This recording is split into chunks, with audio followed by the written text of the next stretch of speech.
Hi, and welcome to Kimberley Stories. I'm Shanker, and right up until midday, we'll be catching up with some fun and interesting people of the Kimberley and find out what makes them tick. We'll also feature music from the Kimberley as well as far corners of the globe. So sit back, relax. You're tuned into Kimberley Stories with Shanker on Warringah Radio, 693 AM.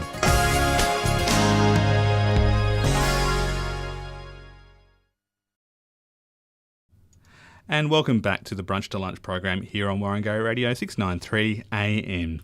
Today is the 21st of March, which is Harmony Day. The message of Harmony Day is everyone belongs. It is a day to celebrate Australia's diversity. It's a day of cultural respect for everyone who calls Australia home. From the traditional owners of this land to those who have come from many other countries around the world. And we have in the studio today a traditional owner of our land. Natasha Short, good morning and welcome to Brunch to Lunch. Thank you very much, Shanker. Now, Natasha, you are a Kimberley woman. You were raised in Halls Creek. You live in Kununurra now with your two children and your husband, Jamie. And you work, of course, for Jawun as a manager of engagement and partnerships. That's right.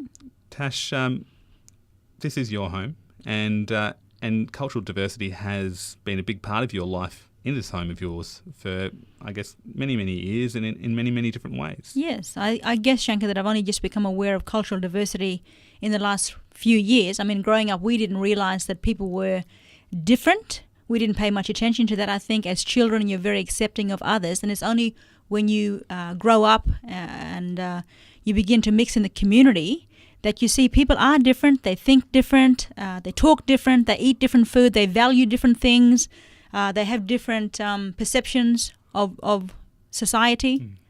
And so, yeah, it's been interesting. You've got cultural diversity within your own family, Tash. I mean, obviously your parents are very different culturally. Yes, my parents, it's a mixed marriage. Obviously, my dad's a white guy, my mother's an Indigenous lady. So we're of mixed descent ourselves. My brother recently married a woman from East Timor. So definitely it's within our family, and I myself have married a white person. Of course, and your children are going to be having a very mixed cultural heritage, definitely, aren't they? Absolutely. And cultural diversity is also something that has touched you when you've travelled far and wide across the world. Tash, you've gone to East Timor, you've gone to Papua New Guinea, Africa, Greece, North America. In your travels, you've made the comment that one of the things that you've appreciated or really loved is this relationship that you've had with Indigenous people of different lands. Look, I think I love travelling. I've been to a lot of different places. And my most enjoyable aspect of all my travels is to be able to connect with the local people of the land. And that is where you have your true experience and you get to learn about the culture of the people wherever you happen to be.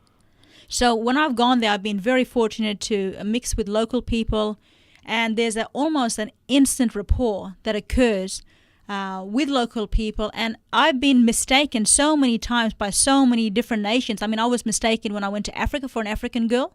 I've been mistaken when I went to Papua New Guinea. I've been mistaken when I went to America. So it's a great opportunity to sit down with people and talk about who you are, where you come from, what your beliefs are, how you've been raised. And I believe that it enriches other people's lives to have friends and connections and meetings and networks with a whole range of people. Respect is a key part of that relationship, isn't it? Definitely. I think we definitely have to respect people. I really value people. I value human beings. I appreciate that people are different and they're bringing something really valuable to the table, to society. Now, that's something that comes with you is obviously your Indigenous heritage and your Indigenous identity. Now, your people are the Jawun people of Halls Creek, and yes. One of the things that people might not know is that we have more than 60 Indigenous languages spoken within Australia, and there is actually a huge amount of cultural diversity within the Indigenous population, isn't there? We actually have hundreds of Indigenous languages in Australia. There are many, many different clan groups, tribal groups. So we're even different within our own selves, in our own languages. So you can appreciate the amount of respect that needs to be given by different groups in order for there to be harmony, for there to be reconciliation. You have to really understand. I mean, I've just been very fortunate to connect up with a mentor. He's actually American, and I just travelled down to Halls Creek just recently with him, and we got talking about the differences of his nation, my nation, and he said, look, at the end of the day, when we respect each other and we have good communication with each other, and that's a key part, good communication, nothing is impossible. No good friendship is impossible.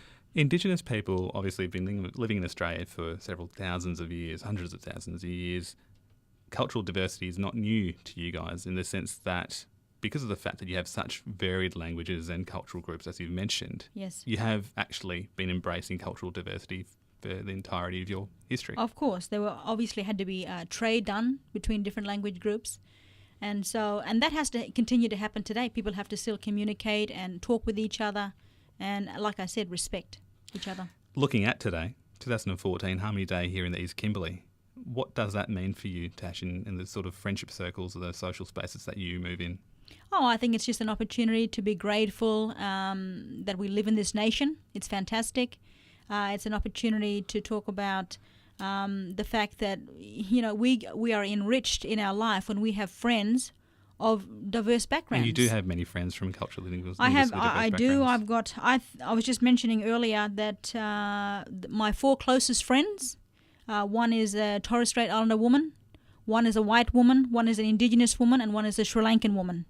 So I have a diverse range of friends, and they enrich my life. I absolutely love them. I get chatting with them, and it's 2 hours later we're wrapping up the conversation, having to do other responsibilities. So, Kununurra, basically the message there is that for Harmony Day 2014, the party is at Natasha Short's house tonight. Not really, definitely not. Where we're going to have, I'm sure, a mixture of cuisines that will be available. When we had our cultural night a month or two ago that you and Rowena organised, I think that was fantastic. That was so enjoyable. I mean, who did we have there? We had Sri Lankan people. What's that fella? What's that older guy that you... Lawrence Emery. Where's Lawrence from? Big shout out to Lawrence Emery, who comes from India. India. I mean, there was Indigenous people there. There were white people there. How enjoyable was it to share a meal together, have a laugh together? We saw the belly dancers do their thing. It was just fantastic. It was fantastic, and Natasha Short has just helped us plug the multicultural fundraiser, which is happening on the 29th of March in Kununurra, and all proceeds will be going to Save the Children. So thanks, Tash, for helping me You are welcome. Plug that. More music coming your way here on Warringah Radio 693. Thank you so much, Natasha, for coming along and helping us celebrate and acknowledge Harmony Day. Thank you. Stay tuned, more music now. And welcome back to Warringah Radio 693 AM. We're with Shanker on the Brunch to Lunch program. We're joined now by Paul Royce, who has been living in the East Kimberley for the past 8 years, and the last year which has seen him working as the East Kimberley's Regional Director of Jawun, a program which sees employees of private sector corporations working for local not-for-profits on secondments. Paul, good morning. Good morning, Shanker. Welcome to the show. Thank and today is a special day for you, isn't it, Paul? My last day with Jawun, yes, very sad. It's been a big part of your role for the past year to help facilitate communication between Indigenous organisations and corporations and big business. Yep. Now, that's concept not new to you, is it? You've studied this concept within the context of a PhD. Yeah. So originally I came to Kununurra specifically to do my thesis through Charles Darwin University, and it was around ways in which information is shared most effectively amongst different sectors of the Kununurra community. This is a really nice opportunity for me to put some of my learned work and part of my previous work into practice. What do you do at Jawun, actually, Paul? So the role for a regional director, and there's 8 regions across Australia, so the role for a regional director is to maintain really strong relationships and close communication with a whole range of different Indigenous organisations across the community. So for the East Kimberley, it's as far up as Columbaroo down to Balgo, but we primarily work within 4 main regional sort of centres of Halls Creek and Warman and Kununurra and Wyndham. So primarily we work with Indigenous organisations to understand some of the projects that can be undertaken in their community, and then we talk to corporate Australia and we bring up highly skilled, enthusiastic and trained people to come up and work for 6 weeks at a time up in community. Paul, in an interview you had last year with Charles Darwin University, Yep. where you're heading off to shortly, Yeah. you said that to trust the person and you'll trust the information that you'll provide them with. Yep. Do you remember saying that? Yeah. For organisation the East Kimberley, Yep. has it been challenging for you as a facilitator to encourage organisations, local groups, to open their doors to effectively anonymous people from communities that are far, far away from here and a world away from here to come in and help out with key projects that impact on the grassroots. Yep. It sounds like a hard sell to me. It is. I mean, I think one of the lovely things, one of the strengths of building trust is that relationship that you can have. And I've been lucky enough to work in a number of different roles up in the East Kimberley before taking on the Jawun role. So I've had some really nice relationships with people. So there is a sense of trust that I'm relatively, what I speak about, I'm quite truthful and I'm honest and authentic, and so what you see is what you get. So when the secondees come up on board and those conversations have already been had with those organisations. So they get that, if I'm going to bring up a secondee, it's going to be a good one, and they'll fit into that project really well. And for the secondees, the first thing we say is just enjoy the first week, establish relationships with your organisations, and just to work out what it's about. It's a completely different environment to the one that they're used to. So some of them do actually fall in love with the environment, don't they, as well? That's a big part of it too. You come to Kimberley. Yeah, absolutely. The people are lovable. Yeah. We've got two lovable people right in the studio. Do they come back? We have actually.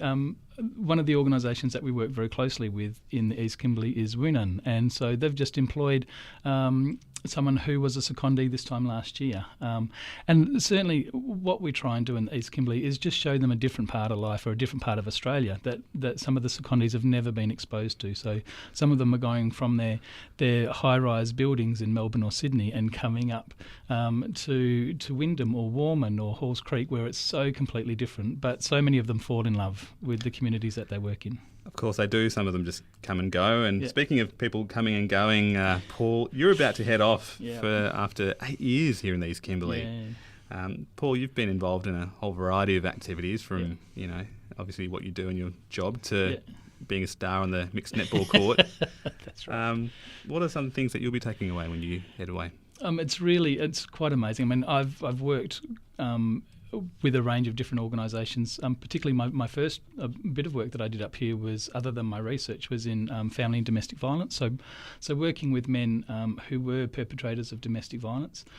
So the beautiful relationships you can still develop with men and talk about some of the issues and some of the things that they're responsible for. They acknowledge that some of the things that they do in their families are just some of the worst things that you can possibly do to the people that you love, but to form a strong relationship with them and having an open and honest conversation with them about other ways of being with their partner or with their children is just a really special thing that I'll take away. So really, I guess what's quite thematic to a lot of your work is that role of building relationships and working through difference. And for me, it was so important to be non-judgmental and to just develop relationships. And these are, I love all the families that I've worked with. There's some really yucky things that happen in some families. There's some beautiful things that happen in families. So, and I will always take that away. Paul, where are you heading? What are we losing you to? Oh, we're heading down to Geraldton. It's where I was brought up. I was brought up on a farm down in Geraldton. Mum and Dad are getting a little bit older, so I'm going to spend some time with them, some quality time while they're still bouncing around, and Dad's still enjoying his fishing, and Mum's still sort of zipping around on the lawn bowls green. So, and have been offered a position down with the University of Western Australia. So I'm going down there to do some more research in Indigenous health. Brilliant. Well, Paul Royce, thank you so much for coming on to the Brunch to Lunch program, and on behalf of the East Kimberley, all the very best for your onward journey. No worries. Thank you, Shanker.